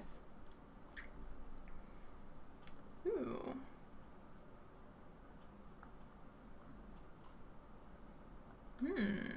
Fun. Recipes, I love it. I can turn this into a cooking show.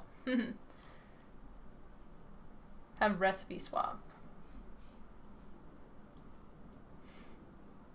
Oh, yeah, I see what you're saying there. Maybe trade recipes.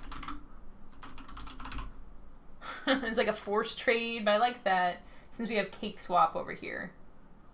Cool. This is coming together pretty well.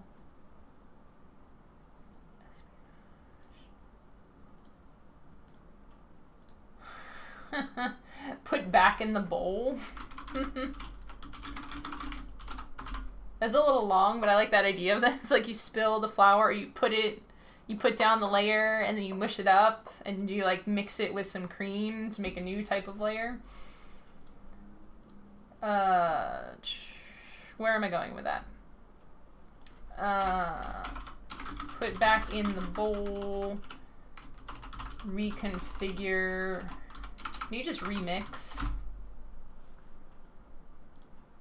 for that one? Lockdown could be frost. Like this is coming together. Frost. Shoot, what is the stuff that they always use? Fondant. I almost like fondant. Frost or fondant. Finish. I like all those. I like frost is such a good word. Fondant kind of embodies the solidification idea though. Community bake sale. I like this.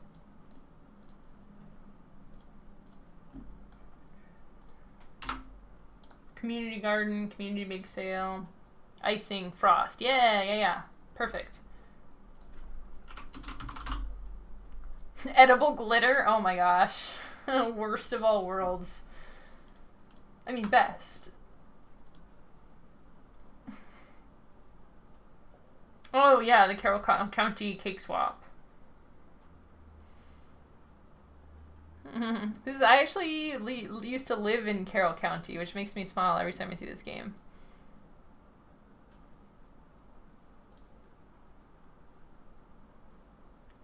Ooh, swipe, swap, and squeeze. That's really cool. Oh, the layers of that? That's really fun. Oh, I love that. Yes. No, that's a good point. I want to make sure that it doesn't come too close to that. Thanks for the link to that, Game Biologist. I always like to take a quick look and see. I was talking about being aware of where your game exists in the universe of games. It's good to know thematically what's missing, a gap that you can fill, and also what other games are out there so you're not completely... I don't want people to get too worried about... it's like, oh, there can only be one cake game. I don't think that's true, but... fitting into the game ecosystem, I think is a great way of putting it. Like you're a creature who is existing in this space, coexisting with other creatures. Stacking, what are the things you can stack? Stack elephants, stack creatures. Cool, we definitely took a veered into a new direction with the bake-off theme. I like that. Holiday decorating. Did we finish this? Yeah, let's finish this first. Focus. Don't get distracted. Sidestep and just like rearrange.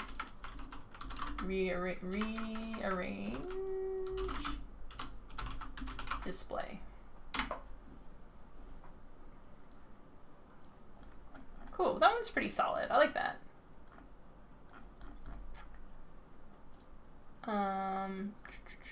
HOA and real estate we didn't quite finish. And then we have spy version. We're actually getting pretty close to finishing up the stream here. So if you have any last minute things you want to share or thoughts, we should go over that. I think that we can do squirrels before we finish up today.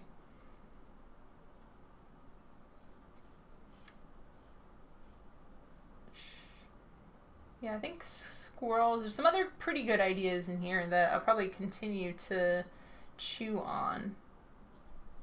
But of the ones that we have determined, I think I'm most ready to move forward with squirrels. Also, as always, hope that this stream is interesting and useful for you. The more I stream board game design, the more fascinated I become by there's just so much that goes into board game design. I think when people come in here, I don't know what people are expecting when they pop in and see it's like, oh, this is what board game design is. There's so many different phases, from development to graphic design to art to physically prototyping, printing out cards, cutting cards. mechanical brainstorms, early game idea brainstorms. And for me, designing games, I go through the whole life cycle of this. Right now we are on theme brainstorms, so we're definitely focusing very heavily on that for this show. I hope this is interesting to you. So yeah, let's talk about squirrels. Piles are your 3 nut caches. Secrets and powers. So yeah, in the last couple minutes that we have here, I'm going to make a squirrel version of this game. If y'all have any more questions or thoughts about the show, let me know. Also, I always like to say this before I finish up. If anything inspires you during this show, feel free to run with it. I'm never going to make as many games as we come up with ideas on this show. Just for this, the one little 18-card game that I'm working on, this is... How many ideas do we even come up with today? Squirrel. 1, 2, 3, 4, 5... like 7 or 8 different versions of just this one little baby game. So hopefully the show is inspiring to you and it helps you with your own design direction, design ideas. I think one of the most important things about the show that I hope people take away is just some new ideas and processes for designing your games. A lot of times we can get into cycles or ruts. Processes become hardened, so we always have the same thing that we do when we design games. So shaking it up a little bit, looking at the different areas where we can do some new processes, where we can do a brainstorm. Like this game I've been working on and kind of stuck on for 2 years. Can I take it in a different direction? Can I reskin the game? Can I change the mechanics, change the economy? All these different little things that we can do to help motivate us in our design journeys. Someone can squirrel out of it. I love it.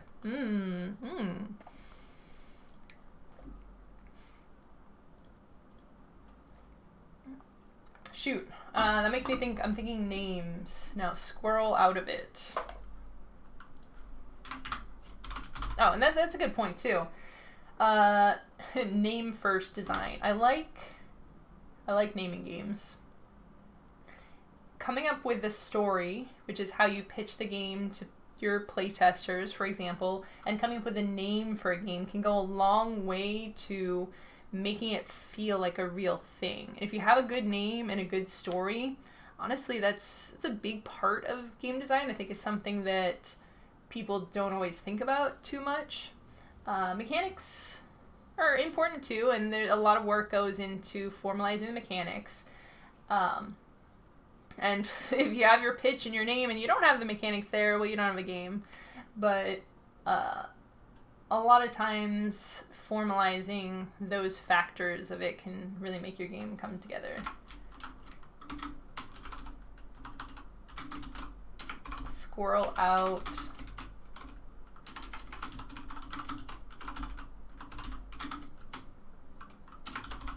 Nuts and squirrels. Cached. Cache.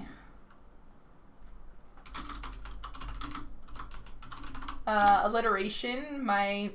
Right now my board game career is built on alliteration. You and your opponent. Oh. It's a 2-player game, so 1 opponent. To get the best nut cache for the coming winter. Swap your caches, build up your caches, or try and mess up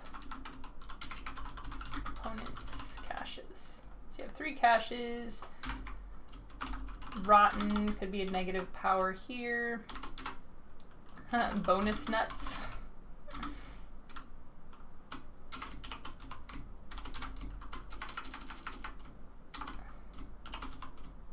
World's biggest nut.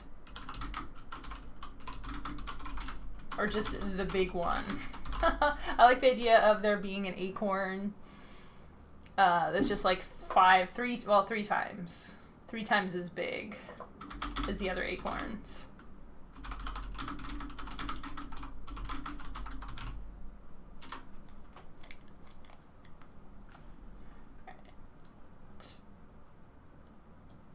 Bake Off is good, or cake version.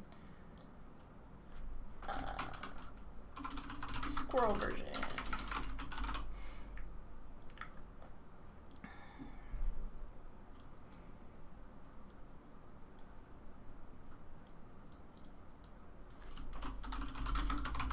I'm gonna say rotten nuts.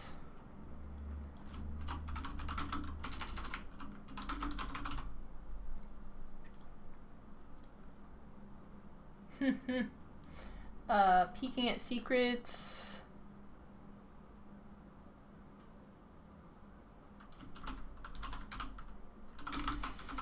Sneaky squirrel. The big one.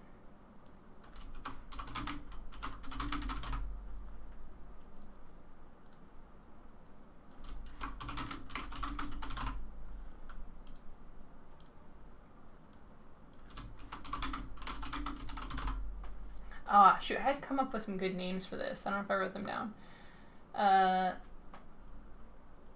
Stash. Cash swap. Or cash raid.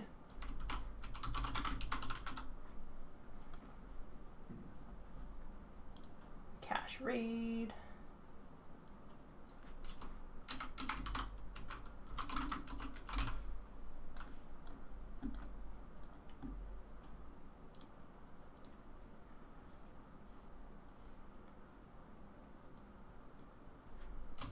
It said tree falls for the upheaval. So this idea of the tree kind of falling and turning upside down. Name cute squirrels. Ha ha ha. Go for that. Go for those cute squirrel bucks. It's a game. It's got cute squirrels. What more can you want out of a game? Sensible squirrels. Sorting squirrels. I like that. I'm just going to copy this. Sorting squirrels.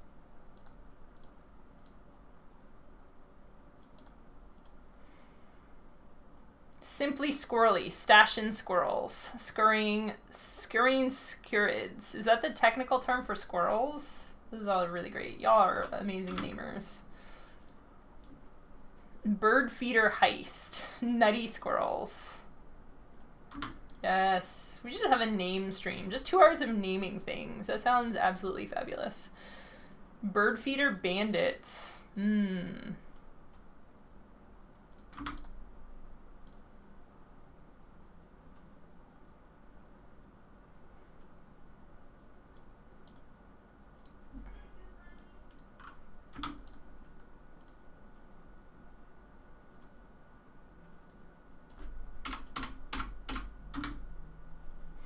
Forgotten Nut Cache. That's good. Oh, this is so fun. This is great. Whew. Oh my gosh. I feel like it's a race. I just run a marathon, just brain working overtime. Scuridae is the taxonomic group that includes the squirrels. That's such a good taxonomic name. I think sometimes, I don't know, whoever does these naming taxonomies, some of them are just like, chef's kiss, so good. So let me get to our big view over here. Perfect. Got our notes. Whew, that was a really good stream. I hope you all enjoyed that as much as I did. I think we got some really good work done there. Yeah, as I mentioned, I never know exactly what people expect when they join a stream about board game design. I think sometimes we do things a little bit experimental, a little bit different. I don't know if most people really spend a lot of time. I don't know if most game designers play around as much with things like theme and mechanics as we do here on the stream. I think an important thing to note too is this is a process. It's one process. You might come up with a game and the theme is just there in front of you from the start. You don't need to do a theme brainstorm, and that's great. Or you might come up with an abstract game that's you don't really feel like you need a theme or want a theme for your game. Oh gosh, it's so funny. I was playing chess. I forgot if I mentioned this. I was playing chess last week for the first time in years and years. And it was a lot less intimidating than I remember it being. And chess is the theme of war a little bit. Or the Duke is another one that doesn't have a very strong theme to it. War Chest, very lightly themed. So it's definitely a lot of fun and successful board games out there that have little, if no, theme. Go, very lightly themed. Checkers, right, very lightly themed. So this isn't going to be something you want or need to do for every one of your designs, but I think it's a great part of your toolkit just to have this as an option. Nut Smugglers is just sitting there asking to be used. Oh my gosh. Oh, Game Biologist, you're the best. Scurrying Scurriids. Squirrel and Budgie Smugglers. Alright, someone did mention cat, though, so before I log off for today, I'm going to go grab the cat real quick. He doth protest too much. Which one of you is it going to be?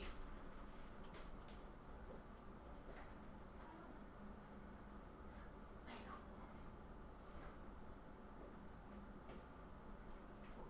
Yeah, poor cat.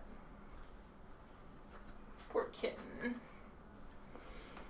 I know. It's such a hard life. Such a hard life being asked to perform in front of the camera. I know. Tell me about it. Tell me about your hard life. Tell me about how hard it is being a cat. Oh, yeah, look at him. Just like, why? Why is this happening to me? My life is pain. Why do you torment me so? Why do you make me suffer? His life is not actually pain. This is the worst thing that's happened to him all day. And he's just making sure everyone knows it. Okay, it's enough torture for one day. Maybe I'll torture you more later. Alright, and with that, yay, 2-minute cat stream to finish out the rest of the board game design stream. If you like that cat stream, you can go onto my YouTube page and watch hours of cats sleeping. It's very soothing, calming, very good for the soul. Yeah, thank you so much for joining me today. I hope you enjoyed the stream. I hope it was useful for you. If you have any further thoughts about board game design, feel free to hit me up on Twitter. I'm at @EmmaLarkins. You can follow the channel if you want to be notified when we go live. I'm streaming here every Tuesday from 4 to 6 p.m. Pacific time. Also stream some Magic the Gathering on Thursdays if you want to check that out. We have the stream schedule at the bottom of the page. If you're a Amazon Prime member, you can actually subscribe for free to a channel, which is really fun. Great way to support the channel. Always enjoy having you. Everyone is really chatty today. I really appreciate everyone chiming in with their thoughts. It's very helpful for me, for my design process, and I hope that it's helpful for you as well. If you have any thoughts or comments, you can also hit me up on Twitter. Also just love chatting with other designers and seeing what people are up to, what they're enjoying. If anything inspires you to design stuff, I love to see that as well. Yeah, thank you everyone for joining, and see you again next time. See you around the table. It's my catchphrase. Check it out. All right, friends. Have a good day. Bye.